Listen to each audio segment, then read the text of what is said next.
오늘은 9월 7일 목요일입니다. 뉴욕 증시가 연준의 금리 인상 우려로 지금 연속 하락 중입니다.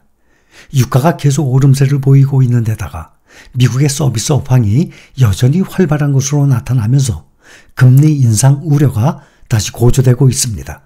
지난주에는 잇따라 발표된 고용 지표들이 뜨겁지도 차갑지도 않은 그야말로 미적지근한 흐름, 골디락스죠?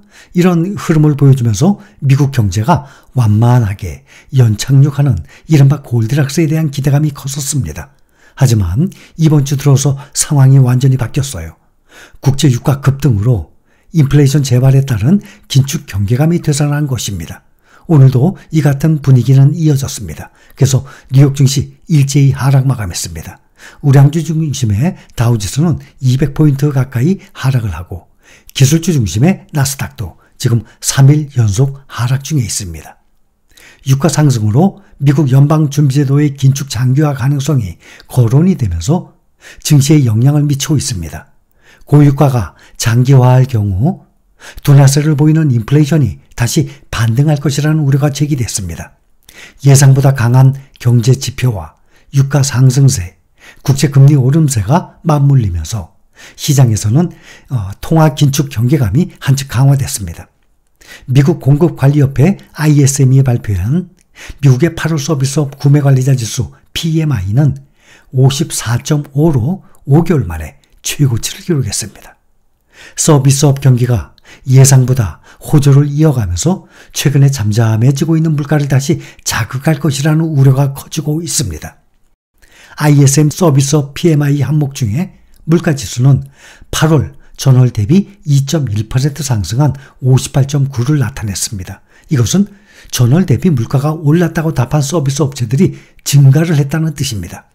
10개월 연속 위축 국면을 보인 제조업과 반대로 대조적으로 서비스 부문은 8개월 연속 확대되고 있습니다. 최근 국제유가 상승, 또 서비스업을 중심으로 물가 상승 우려가 커지고 시장의 연내 금리 동결 가능성이 낮아진 것으로 분석되고 있습니다.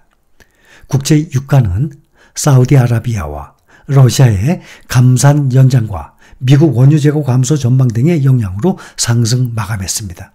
지금 국제 유가는 9거래일째 연속 상승세입니다. 뉴욕 상업거래소에서 10월 인도분 서부 텍사스산 원유 선물은 전 거래일보다 0.98% 상승한 배럴당 87.54달러의 거래를 마쳤습니다. 이것은 지난해 11월 11일 이후 최고점이에요. 러시아와 사우디아라비아의 원유 감산 연장 여파로 국제 유가가 9거래일째 상승세를 지속하면서 배럴당 100달러에 이를 것이라는 우려를 점점 키우고 있습니다. 유가 상승세 지속은 미국의 고금리 장기화 가능성을 높이고 뉴욕 증시의 약세 요인으로 작용합니다. 미국 증시는 미국의 금리 인상의 우려로 지금 이틀째 하락 마감했습니다.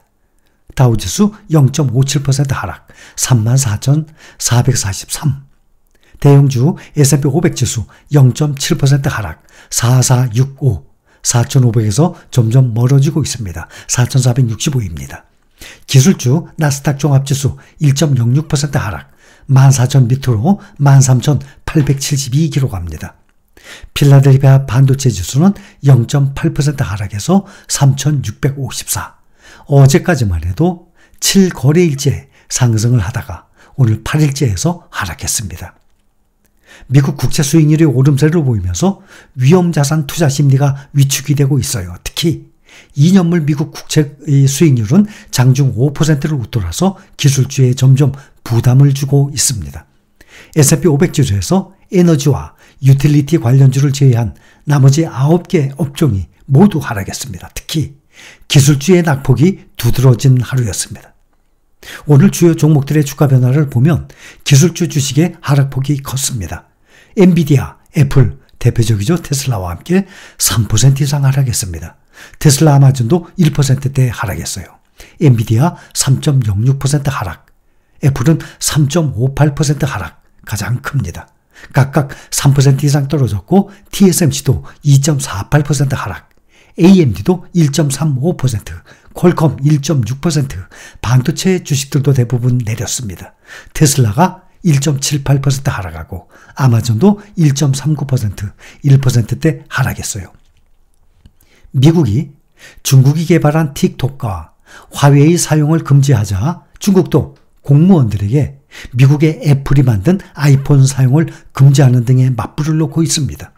중국 정부가 공무원들에게 애플의 아이폰을 비롯해서 외국 업체의 기기를 업무용으로 사용을 하거나 사무실에 가지고 오는 것을 금지하는 지침을 내렸습니다. 또한 정부 기관에서 사용하는 컴퓨터, 소프트웨어, 운영체제 등을 안전하고 통제할 수 있는 국산 제품으로 교체할 것을 촉구했습니다. 중국 정부가 공무원들에게 내린 아이폰 사용 금지령이 미국의 틱톡과 화웨이 금지령에 대한 맞불 조치라는 평가입니다. 앞서서 미국 정부는 중국의 틱톡과 화웨이가 국가 안보를 위협한다면서 사용을 제한시킨 바가 있습니다. 또 화웨이는 트럼프 행정부 때부터 사용이 금지됐었습니다. 미국 정부는 화웨이가 이 이통 네트워크를 구축하는 과정에서 스파이웨어를 심는 방법으로 기밀을 빼돌리고 있다면서 화웨이 사용을 전면 금지했었습니다.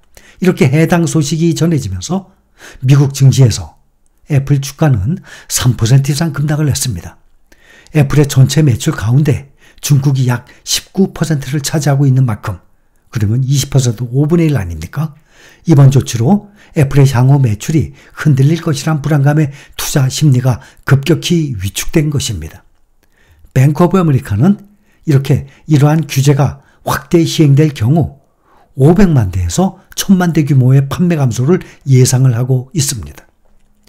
중국은 현재 애플 전체 매출의 19%를 차지하는 이 중요한 시장이자 또 제조 중심지입니다. 특히 애플은 오는 12일 스페셜 이벤트를 열고 최신 아이폰 15 시리즈를 발표를 앞두고 있는 상황이에요. 그래서 애플의 주가가 3.58% 하락, 182.91달러의 거래를 마쳤습니다. 3조 달러 가까이 갔다가 다시 또 하락하기 시작했습니다. 시카고 상품거래소 패드워치에 따르면 연방기금금리 선물시장에서 연준의 9월 금리 동결 가능성은 93%로 반영되고 있습니다. 그러니 대부분 이번 9월 우리나라 시간 21일이죠. 아마 동결 가능성이 큰 거로 보고 있습니다. 11월은 0.25%, 인상 가능성은 41%로 예상하고 있습니다. 9월 연방공개시장위원회 FOMC 정례회의가 미국 시간으로 19일, 20일 열립니다. 우리나라 시간으로는 21일 새벽 3시경에 발표합니다. 그 다음에는 11월 2일에 있고 12월 14일, 올해는 그래서 3번의 회의가 남아 있습니다.